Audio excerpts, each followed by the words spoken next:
de plus en plus les produits qui étaient spécifiquement conçus pour des activités civiles sont devenus utilisés par des militaires, qu'on a inventé le double usage pour éviter les détournements et pour éviter que des militaires ou des pays sous embargo militaire utilisent des produits dont les performances sont suffisantes et celles qu'ils attendent pour tenir leur mission militaire.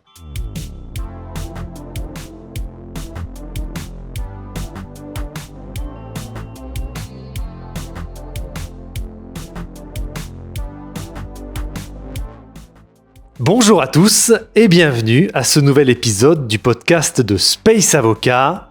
Aujourd'hui en compagnie d'Arnaud Idiard. Oui. Arnaud, bienvenue. Merci, bonjour. C'est un vrai plaisir de t'avoir aujourd'hui dans ce podcast pour parler d'un sujet qui interroge beaucoup dans le secteur spatial notamment. C'est le sujet du contrôle des exportations ou export control pour les initiés. Alors en plus, c'est d'autant plus intéressant de t'avoir aujourd'hui dans le podcast parce que tu as été mon professeur en contrôle des exportations il y a quelques années maintenant dans le master de Philippe Achilleas. Donc encore une fois, bienvenue et merci de ta participation. Tu sais qu'il y a une question traditionnelle dans ce programme qui est de savoir d'où tu viens, quel est ton parcours. Donc, cher Arnaud, quel est ton parcours ? Eh bien, d'abord, bonjour à tous et merci de m'accueillir gentiment. Je ne vais pas aller très loin parce que j'ai un parcours très lointain. Mais pour faire très court, après avoir passé une trentaine d'années au ministère de la Défense, j'ai terminé ma carrière comme lieutenant-colonel en 2003. Et donc, j'ai été recruté en fait, à cette époque-là, par Airbus qui se créait, EADS qui venait de se créer, et qui cherchait un spécialiste de contrôle des exportations. Et ça tombait bien parce que depuis les 7 ou 8 ans avant, dans le cadre de mes activités militaires, j'étais le responsable du contrôle des exportations pour la préparation des dossiers soumis à la commission interministérielle pour l'étude des exportations de matériel de guerre. Alors ça c'est bien parce que on recevait à l'époque à peu près 800 demandes tous les mois d'exportateurs divers et variés. Et ça c'était l'activité générale pour préparer les dossiers, les demandes de licence d'exportation, d'agrément préalable à l'époque, c'était pas directement des licences. Mais surtout ce qui était passionnant, c'est que on faisait la loi. Puisque les textes, il fallait bien les faire évoluer, et pour les faire évoluer, ceux qui savaient les faire évoluer, c'était les spécialistes du contrôle. Et donc j'ai écrit un certain nombre de textes avec ce côté extraordinaire où on était en mesure de changer la virgule au moment où c'était intéressant pour pouvoir prendre en compte des nouveautés dans les évolutions du contrôle. C'est comme ça que j'ai participé notamment à la création, enfin à la refonte du règlement du double usage. Ça, donc, c'était le 428 2009. J'ai beaucoup travaillé dessus. La mise en place de la directive intracommunautaire pour les transferts intracommunautaires pour les produits militaires à la 43 2009. C'est pareil, j'ai passé des heures et des heures à Bruxelles. J'étais déjà chez Airbus à cette époque-là. Mais bon, j'ai fait pas mal d'allers-retours sur cet aspect réglementaire, ce qui fait que, et c'est pour ça que j'évoque tout ça, c'est ce qui fait que j'ai une assez bonne connaissance en fait des exigences, des attentes des gouvernements en termes de contrôle des exportations. Après, évidemment, comme chez Airbus, ils m'avaient recruté pour mettre en place le système qui se crée, puisque le groupe Airbus, le groupe EADS à l'époque, n'était que franco-allemand, il a fallu l'étendre France, Allemagne, Espagne, Grande-Bretagne, États-Unis. Donc il a fallu monter tout ça, le fédérer, faire en sorte que ça marche pour l'ensemble du groupe. Ça m'a donné une très bonne vision industrielle des choses. Et après avoir mis en place les principes d'organisation, Airbus qui m'avait recruté en fait pour 3 ou 4 ans m'a gardé 18 ans. Ce qui fait que j'ai eu le temps de mettre en pratique un certain nombre de choses. J'ai cet avantage aujourd'hui, lorsque je rencontre des PME, des entreprises qui me font appel, parce que l'expertise, elle n'est pas très répandue en fait. Donc, j'interviens pour eux et ils sont contents d'avoir un peu les deux visions. C'est pratique pour être le plus efficace. On parlait d'avantage concurrentiel tout à l'heure. L'avantage concurrentiel pour les entreprises, dans le domaine du contrôle export, c'est de savoir mieux que les autres et de faire ce que les autres n'osent pas faire parce qu'ils connaissent moins bien. Ça permet de faire des choses qui sont de passer là où les autres passent pas. Voilà. Qu'est-ce que c'est que le contrôle des exportations? Pourquoi on a mis en place tout un cadre réglementaire qui vient contrôler ces exportations? Le principe initial, en fait, le principe de base, c'est la sécurité et la souveraineté nationale. Et pour remonter un peu loin, mais je ne sais pas si tu te souviens de ça, Charlemagne, dans l'an 800, interdit que les épées franques sortent de l'Empire. Et il invente le contrôle des exportations. Mais mieux que ça, et on a redécouvert ça bien plus tard, mieux que ça, un de ses enfants, Charles Le Chauve, instaure un principe qui est de dire il ne faut pas que les forgerons partent au-delà des frontières de l'Empire.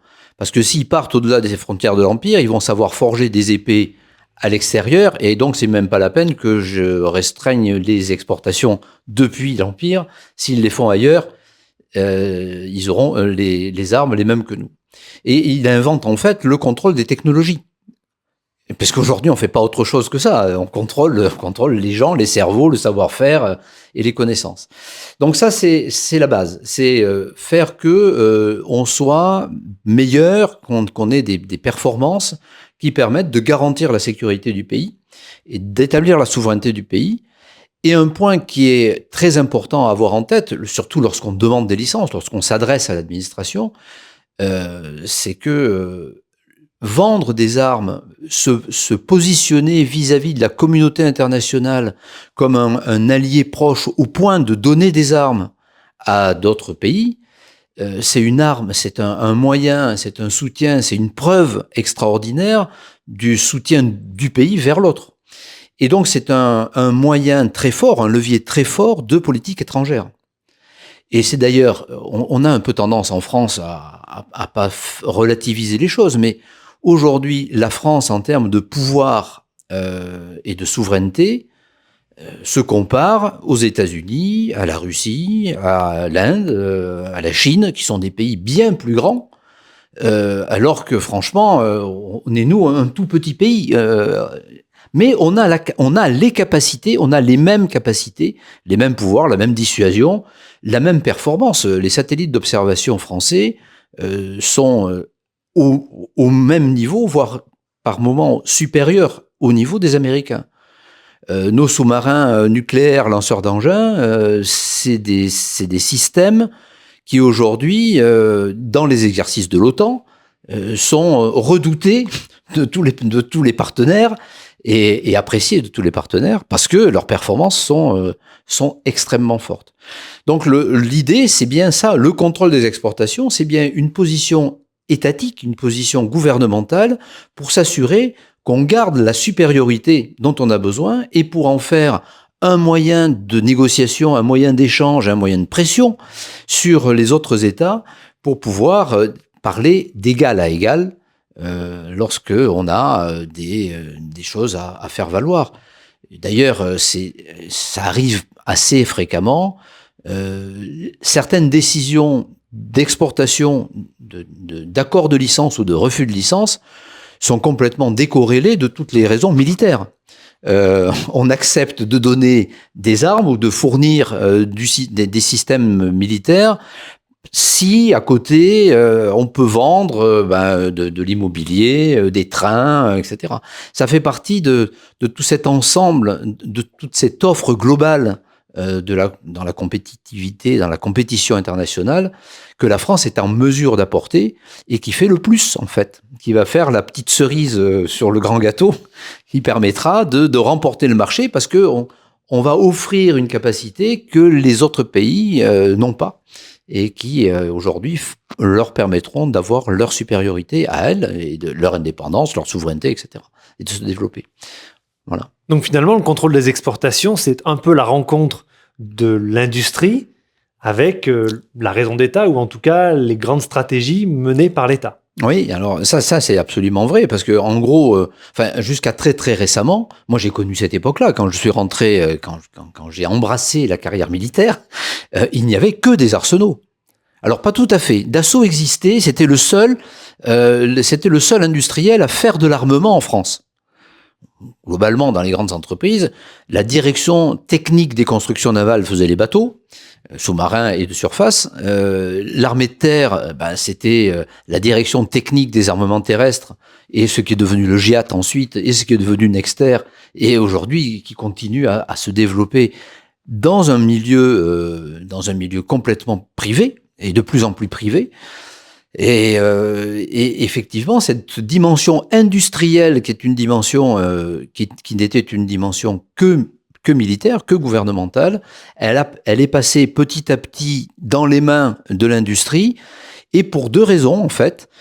Parce que d'abord, du point de vue de la recherche et du développement, ça nécessite des capacités extraordinaires et du financement que la France, comme je le disais tout à l'heure, n'est pas en mesure d'assurer elle-même. Donc on est allé chercher des compétences, des capacités, des technologies là où on pouvait les trouver. Et c'est sûr que la richesse du domaine commercial et du domaine privé, enfin commercial oui, non militaire, est bien plus large, bien plus riche. Donc les militaires ont de plus en plus adapter des produits modifiés, améliorer des produits commerciaux civils pour s'en servir chez eux. Les ordinateurs, moi j'ai connu des ordinateurs qui ne fonctionnaient que dans des enceintes climatisées, des conditions extraordinaires. Aujourd'hui, il n'y a pas d'ordinateur durci.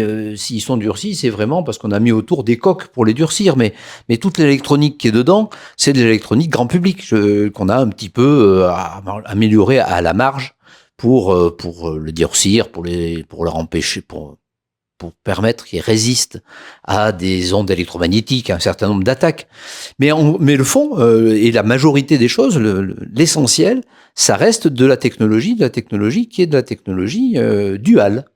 Et c'est pas par hasard qu'on a inventé le contrôle des technologies des biens à double usage. Puisque c'est de ce fait, parce que de plus en plus, les produits qui étaient spécifiquement conçus pour des activités civiles sont devenus utilisés par des militaires, qu'on a inventé le double usage pour éviter les détournements et pour éviter que des militaires ou des pays sous embargo militaire utilisent des produits dont les performances sont suffisantes et celles qu'ils attendent pour tenir leur mission militaire. Et on voit bien que cette évolution de la construction même de l'exclusivité des produits militaires, que d'un point de vue industriel, les gouvernements ne peuvent plus se permettre, eh ben on les a passés au domaine privé en modifiant le contrôle et en faisant un contrôle dit à double usage, puisque les produits aujourd'hui sont des produits, pour la plupart, il y a toujours quelques exceptions, mais des produits qui aujourd'hui sont des produits d'abord civils qu'on a adaptés ou dont on fait deux versions, une plus performante que l'autre ou répondant à des fonctions qui ne sont pas tout à fait celles qui sont attendues par le public.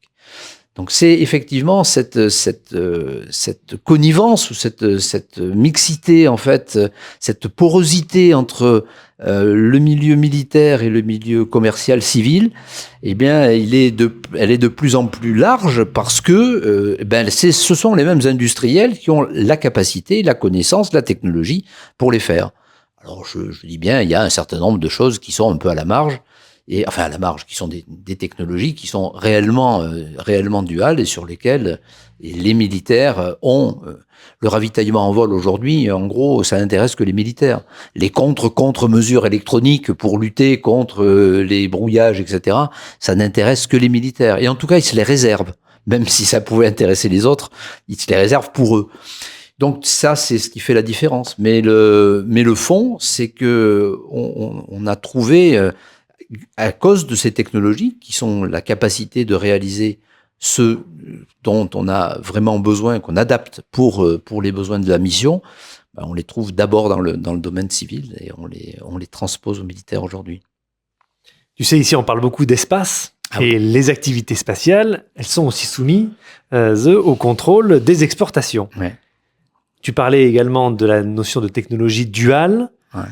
En quoi, finalement, les acteurs du spatial sont confrontés à ces problématiques de contrôle export? Et j'ai envie de dire, pourquoi est-ce que, en tant qu'industriel du spatial, on doit s'intéresser impérativement à ces problématiques de contrôle des exportations? Je pense que ça relève un peu du grand principe qu'on évoquait au départ. Hein. C'est la souveraineté nationale, c'est la supériorité, c'est l'hégémonie de ceux qui ont la capacité spatiale aujourd'hui et qui veulent conserver leur supériorité par rapport aux autres. Pendant très longtemps, il a fallu quand même attendre 2014 pour que les Américains considèrent que les produits spatiaux n'étaient pas spécifiquement, exclusivement contrôlés par la réglementation ITAR, qui est la réglementation sur les armes américaines. C'est en 2014 qu'on décide de dire le spatial n'est pas une activité strictement militaire et elle n'est pas contrôlée strictement par ces fameux ITAR qui sont l'horreur intégrale pour tous les exportateurs, réexportateurs en fait. Et ça date de 2014. C'est assez récent. Et c'est vrai qu'aujourd'hui, la conquête spatiale, elle continue à se faire. On voit bien les inquiétudes. Je parle toujours des Américains parce que c'est ceux qui sont les plus visibles, mais l'inquiétude des États-Unis aujourd'hui est telle qu'ils ont complètement verrouillé leurs échanges et leurs coopérations avec la Chine. Il y a une règle dans la réglementation américaine qui est la règle dite du de minimis qui permet d'utiliser des composants américains à condition qu'il n'y en ait pas trop, que ça coûte pas trop cher, et dès l'instant qu'ils sont intégrés dans nos propres fabrications, les Américains disent je vais pas contrôler ça. Eh bien, ce seuil qui est fixé à 25% pour tous les pays du monde, à 10% pour les pays que les Américains n'aiment vraiment pas, c'est-à-dire Cuba, l'Iran, la Corée du Nord et la Syrie. Donc, c'est dire qu'ils les aiment pas. Et pour cela, le pourcentage, il est à 10%. Mais pour la Chine, en ce qui concerne le spatial, ce fameux pourcentage, il est à 0%. Autrement dit, c'est assez paradoxal, mais pour les Américains ne disent pas que les Chinois sont exclus de cette facilité, de cette règle dite d'intégration du de minimis. Non, ils peuvent simplement pas s'en servir parce que le taux est à 0. Mais bon, c'est une façon aussi élégante de gérer les choses. Voilà, donc le spatial aujourd'hui, effectivement, c'est un des domaines d'excellence sur lequel le contrôle des exportations s'exerce. Et puis, il faut quand même pas oublier que quand on est capable de fabriquer des lanceurs type Ariane 5, on n'a pas beaucoup de mal à fabriquer des missiles balistiques nucléaires du type M51. Et les technologies pour faire un missile balistique, qu'il soit nucléaire ou purement civil, c'est les mêmes technologies. Ce qui change ensuite, c'est la distribution ou l'emport éventuellement de la charge nucléaire. Mais si on met pas une charge nucléaire, qu'on met une charge purement civile, comme un satellite par exemple, on peut lancer avec le M51, on peut lancer des tas de choses. Typiquement, le Soyouz, qui pendant des années a été à Kourou pour lancer un certain nombre de satellites purement commerciaux, c'est jamais que des missiles balistiques russes qui ont été modifiés, civilisés pour faire du lancement spatial purement commercial. Et donc, on n'est pas très loin, comme je disais, de cette dualité entre les activités et les technologies spatiales purement civiles et celles qui sont utilisées par les militaires. Ça explique pourquoi les gouvernements sont très très attentifs, d'autant plus quand ces gouvernements sont des gouvernements de puissance spatiale importante, ce qui est le cas de la France, c'est le cas des États-Unis bien évidemment, mais de la France, le cas de la Chine. La Chine aujourd'hui est en train de tailler des croupières à tout le monde, et on ne sait pas sur Mars qui sera les premiers. C'est le cas de toutes les puissances spatiales. Les Indiens ne sont pas en reste, hein.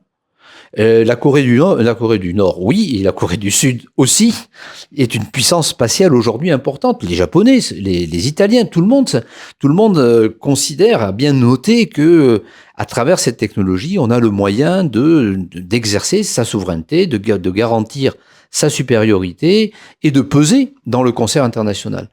Donc ça, je crois que ça rejoint effectivement la notion de base qui était la notion de Charlemagne, qui est de dire tant que moi je suis plus fort que les autres et que je peux en profiter pour aider et me créer des alliances grâce à ça, ben je vais en profiter et donc ça explique assez bien à mon avis pourquoi aujourd'hui dans ces nouvelles technologies tous les pays qui sont déjà un peu présents sur la place cherchent à ne pas perdre leur place et au contraire à progresser aussi là-dessus.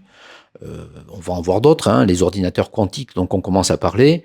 La France, ça y est, depuis un mois et demi là, a sorti un texte disant que fixant les conditions dans lesquelles les raisons pour lesquelles on va contrôler les technologies permettant de fabriquer des ordinateurs quantiques. On n'est pas encore à les vendre dans le monde entier, il y en a pas beaucoup, mais ça fait partie de ces choses qui sont des technologies émergentes sur lesquelles tous les États sont très attentifs, et l'espace naturellement est un domaine privilégié, d'autant plus que l'espace il a été longtemps réservé aux militaires pour des raisons de supériorité, de souveraineté, etc. Et de plus en plus, il s'ouvre aux civils. Et donc, il y a un marché considérable derrière. Et voilà pourquoi aussi il y a des problèmes d'argent derrière tout ça, des problèmes d'économie et de souveraineté et de supériorité. Pour tout ça, je pense que c'est une vraie raison pour lesquelles les États sont attentifs, oui. Tu évoquais à l'instant même le très redouté cadre réglementaire américain. Ouais. Alors, tu utilises les fameux sigles, hein, ITAR, EAR. Ouais. Qu'est-ce que tu peux nous dire en quelques mots sur ce cadre réglementaire américain qui est si puissant et si redouté? La première chose à dire, je crois, c'est que il est parfaitement insupportable. Ça, je crois que c'est la première chose. Il est insupportable parce que c'est une vraie violation du droit international, en fait, et de la souveraineté nationale des États. L'extraterritorialité, qui consiste en fait à imposer des règles qui sont les règles américaines à tous les pays du monde, non pas simplement pour une protection du pays, pour la protection de la souveraineté américaine, mais simplement pour des raisons commerciales. En gros, c'est ça le but. Quand on regarde les affaires, c'est absolument insupportable et on est très frustré. Enfin, les autres États sont très frustrés parce que en fait, on n'a pas les moyens d'appliquer réciproquement les mêmes règles. Quand les Américains vous disent, écoutez, si vous voulez acheter chez moi, non seulement quand vous allez intégrer vos produits en France, je parle des ITAR, là, un produit ITAR à $3, intégré dans un avion commercial type Airbus à 350 à 150 millions de dollars, il est contrôlé par les Américains. L'avion complet est contrôlé par les Américains. Alors c'est un abus de langage de dire ça, hein. Il faut que ce soit bien clair. Les Américains ne contrôlent pas du tout et se garderaient bien d'imposer aux Français, à Airbus en France, d'exporter ou pas l'avion dans le monde entier. En revanche, ils disent, vous exportez l'avion où vous voulez, mais si vous mettez mon composant dedans, moi, pour ce composant-là, je veux être au courant et je veux pouvoir donner une licence. Et quand on a une centrale inertielle dans la 350, par exemple, un des Airbus commerciaux d'Airbus, la centrale inertielle, c'est un produit qui est contrôlé, par le double usage européen. Dans cette centrale inertielle, il y a un tout petit composant qu'on appelle un accéléromètre. Et ces accéléromètres, les Américains sont des spécialistes des fabrications de ce composant. Ils en font des très performants et donc très utiles pour faire ce genre de produit. C'est arrivé il y a quelques années. Une société française a intégré un de ces composants dans sa centrale inertielle. La centrale inertielle a été achetée par Airbus pour fabriquer un avion de ligne. C'était des 320 à l'époque. Et Airbus a vendu cet avion à la Chine. Et peu de temps après, on pense que Boeing n'y était pas pour rien, mais on pense que quelques temps après, les Américains, le département d'État américain, s'est adressé au Quai d'Orsay en France en disant « Les États-Unis d'Amérique s'étonnent que la France livre en Chine des produits militaires des produits militaires américains sans que le gouvernement américain soit au courant. Et ça a fait pas mal de vagues au niveau du gouvernement français, et on s'est aperçu en fait que la société française fabriquant la centrale en question avait utilisé un accéléromètre, donc un machin à $150, pour fabriquer sa centrale inertielle, que ce composant américain qui était performant, pas cher, parce qu'il était fabriqué en grande quantité aux États-Unis, ce composant américain avait été développé initialement pour fabriquer un missile RR américain. Étant fabriqué initialement pour ça, spécifiquement conçu pour ça, son classement aux États-Unis est un classement de produits militaires, donc produits militaires contrôlés par les ITAR. Et de ce fait, les Américains se sont retournés vers les Français en disant « Écoutez, il y a un embargo sur la Chine, vous livrez du matériel militaire aux Chinois, déjà c'est pas bien, en plus c'est du matériel américain, vous auriez pu m'en parler. » Et effectivement, vu comme ça, on comprend bien. Mais cette pratique-là, donc pour ce composant-là, on comprend bien qu'avant d'aller extraire l'accéléromètre en question pour fabriquer d'autres missiles, c'est-à-dire pour détourner le produit en termes de contrôle-export, c'est ce qu'on regarde. On aurait regardé la mauvaise utilisation, le détournement, l'utilisation finale illicite du produit. Là, non, les Américains ne disent pas ça. Ils disent non, c'est un produit américain, c'est un produit militaire. Vous livrez en Chine, qui est un pays sous embargo militaire, un produit américain. Vous devez me demander la permission. Et c'est à cause de ça que tous les produits américains qui sont exportés, intégrés, même profondément intégrés dans nos produits en France, ces produits-là sont soumis à l'extraterritorialité américaine, qui, au résultat, se traduit par l'obligation pour l'exportateur français de demander à la France une licence pour son produit, parce que c'est quand même un produit français, mais aussi une licence aux Américains pour le composant intégré dans le sous-ensemble du sous-composant de la centrale ou du produit français fabriqué et exporté. Et ça, cette extraterritorialité-là, ça c'est la caractéristique des ITAR. Donc, en pratique, pour les entreprises, ça suppose une traçabilité totale dans le temps et dans l'espace des approvisionnements américains. En gros, une société française qui achète américain, elle s'auto-contraint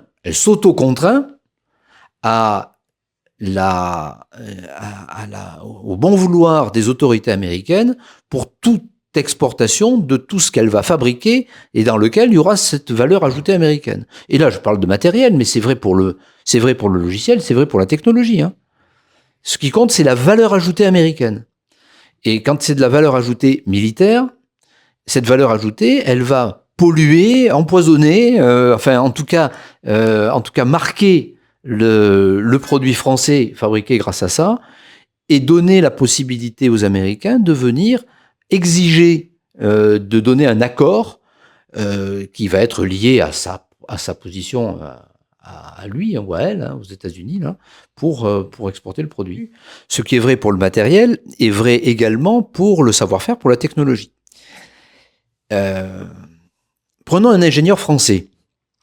Un ingénieur français qui, dans sa formation ou pour sa carrière professionnelle, va aux États-Unis. Travailler aux États-Unis dans une filiale américaine, une filiale française qui est aux États-Unis. Et il travaille aux États-Unis sur des programmes militaires américains.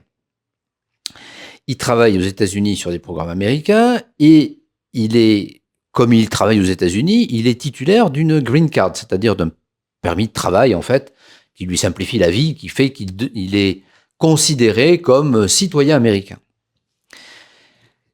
Étant possesseur de cette green card, étant bénéficiaire des avantages de la réglementation sur l'immigration américaine, il bénéficie donc de cette couverture américaine, mais de fait, il est aussi redevable aux Américains de cette possibilité-là. Et donc, cet ingénieur français revient en France titulaire de sa green card, travaille dans une entreprise militaire française, ou chez Dassault, ou chez Naval Group, ou ailleurs, sur des programmes français. Le fait qu'il travaille sur des programmes français, comme il a appris des choses aux États-Unis, ce jus de crâne, cet intellect, cette connaissance américaine qu'il a acquise aux États-Unis, les Américains considèrent que c'est à eux. Et donc, toute la valeur ajoutée de cet ingénieur sur le produit franco-français fabriqué en France, rien qu'avec des choses françaises, va être polluée par le savoir-faire acquis par l'ingénieur français titulaire de la green card, et les Américains vont imposer à cet ingénieur d'être titulaire d'une autorisation du département d'État américain, une sorte de licence en fait, pour qu'il puisse exporter, donner, faire profiter l'entreprise française de son savoir-faire. Et s'il ne le fait pas, c'est pas son employeur, l'entreprise française Naval Group ou Dassault qui va être ennuyé, c'est lui. C'est lui parce que dans la réglementation américaine, ce qui compte, c'est la nationalité de l'individu, pas de la personne morale qui l'emploie. Et donc ce brave homme, il travaille chez Naval Group, il a travaillé sur un programme militaire, il va aux États-Unis en vacances voir ses copains, il revient pas. Il est emprisonné par le FBI et il va être sanctionné pour avoir violé les ITAR, puisqu'il aura travaillé sur des programmes militaires français, donc donné de la valeur ajoutée du savoir-faire américain, indirectement, mais il l'aura donné à une société française sans licence. Et ça, c'est l'extraterritorialité américaine. Et évidemment, la France n'a pas les moyens de faire ça. Parce que les Américains disent, en fait, si vous voulez travailler avec nous, pas de problème, vous respectez nos règles. Et nous, si on veut faire ça, on ne travaille pas avec les Américains, parce qu'ils ont des tas de moyens de faire par eux-mêmes ce que nous, on est obligé d'aller chercher chez eux. Voilà, c'est ça les ITAR. En gros. D'accord, donc effectivement, un acronyme très particulier, très lourd de sens. Oui, très lourd de sens. Donc, on a parlé de cette réglementation américaine. Il y a bien sûr, je présume, d'autres réglementations. Bien sûr, il y a des réglementations européennes. Est-ce qu'il y a des réglementations à surveiller en ce moment, peut-être sur des pôles plus émergents? On parle récemment de la Chine, qui a notamment mis en place des mesures similaires. Est-ce que tu as certains pays à surveiller au niveau du contrôle des exportations? Alors, peut-être un petit mot sur la Chine, parce que effectivement, je disais, les autres pays n'ont pas les moyens de lutter contre les Américains. C'est pas vrai. L'exception, c'est la Chine. La Chine, précisément, a décidé qu'ils étaient suffisamment puissants pour imposer aux Américains ce que les Américains imposent à la Chine. Et c'est pas par hasard que la loi chinoise sur le contrôle des exportations, qui est récente, qui a 4 ans aujourd'hui, cette loi chinoise, c'est un copier-coller, elle est calquée sur les principes américains. Donc elle est reconnue par les Américains comme très solide. La seule différence, c'est que ils sont obligés, eux, de la subir. Et ils ont cette obligation de suivre les règles qu'ils imposent à tout le monde. C'est l'exception, pour l'instant, qui confirme la règle en disant seuls les Américains font de l'extraterritorialité. Cette notion d'extraterritorialité, elle progresse. Elle progresse et je trouve ça, moi, assez dangereux parce que c'est la négation de la souveraineté nationale, en fait. Jusqu'alors, et aujourd'hui c'est ce qui se passe dans tous les pays, sauf maintenant la Chine et depuis un certain temps les États-Unis, lorsque la France, et la France continue dans cette logique, lorsque la France vend un produit à un client étranger, elle s'assure qu'elle le vend pour de bonnes raisons et qu'il n'y aura pas de détournement et que l'utilisateur final, tout ça, ça se passera bien. Mais une fois qu'elle lui a vendu le produit, elle considère que le pays client est souverain, responsable, sous sa responsabilité à lui, de réexporter ce produit, intégré ou pas, et que s'il y a un problème de détournement, et si on retrouve des missiles français au Yémen, par exemple, la France pourra toujours expliquer que le pays client initial avait signé plein de certificats de non-réexportation pour que ça n'arrive jamais. Et que c'est pas la France qui a livré des missiles au Yémen, mais que c'est bien des gens qui avaient des missiles français et qui les ont fait partir là-bas. Donc ce respect de la souveraineté est un respect important, en fait, une loi importante dans les échanges internationaux. Et cette réciprocité, les échanges internationaux normaux ne peuvent pas fonctionner sans cette réciprocité. Si chacun des pays ne respecte pas et ne fait pas confiance à ses partenaires, très rapidement, on va passer notre vie à faire des contrôles et à ne pas croire, et à ne jamais croire, et à ne plus avoir ni amis ni ennemis, parce qu'on ne saura plus où on est. Chacun fera son système. Ce qui est parfaitement nuisible pour le fonctionnement général et pour la sécurité globale des États. Donc ça, c'est un vrai sujet. C'est un vrai sujet qui se développe. Alors de façon très manifeste aujourd'hui avec cette nouvelle loi chinoise, mais qui est une tendance de fond. Et cette tendance-là, elle est en train de grignoter petit à petit, cette extraterritorialité, elle est en train de gangréner, je dirais, les relations internationales. Et cette confiance et ce dialogue diplomatique qui était la base du respect réciproque de la souveraineté et donc des États entre eux. Dans les réglementations à suivre aujourd'hui, pour l'instant, effectivement, il faut suivre la réglementation chinoise. Elle change. Elle change parce qu'elle est effectivement toute neuve. Hein. Donc les Chinois ont dit ouais, puisque c'est comme ça, on va faire pareil que les Américains. Ils n'ont pas tout à fait encore les mêmes moyens pour le faire. Hein. L'enforcement, il n'existe pas comme au niveau des Américains. Et d'autre part, ils n'ont pas les institutions rodées, organisées pour le faire. Ils ont bien quelques fonctionnaires qui faisaient avant de la douane et qui faisaient que ça, mais ça suffit pas. Pour mettre en place un vrai contrôle des exportations, c'est quelque chose de longue haleine. Il faut plus que 3 ou 4 ans pour le faire, surtout au niveau d'un pays. Donc ça, il y a un vrai sujet, il faut le suivre, et on voit petit à petit que ça évolue. Ça évolue dans tous les pays, et aussi pour la Chine. Et puis il faut surveiller, à mon avis, les pays qui sont en train de monter en puissance, et les Indiens en tête. Les Indiens ont fait l'effort de rentrer, l'Inde a fait l'effort de rentrer dans l'arrangement de Wassenaar, qui est cette espèce de groupe de concertation de 42 pays qui se mettent d'accord pour faire des listes de biens à double usage, des listes de produits militaires qui méritent d'être contrôlés du fait de leur performance. Les Indiens sont rentrés dans l'arrangement de Wassenaar en 2017, et ils sont rentrés dans l'arrangement de Wassenaar en 2017 parce que ils avaient fait l'effort en 2016 d'adhérer au MTCR, qui est le Missile Technology Control Regime, bien connu du spatial, puisque c'est avec ça qu'on contrôle les lanceurs, c'est avec ça qu'on contrôle les drones aussi.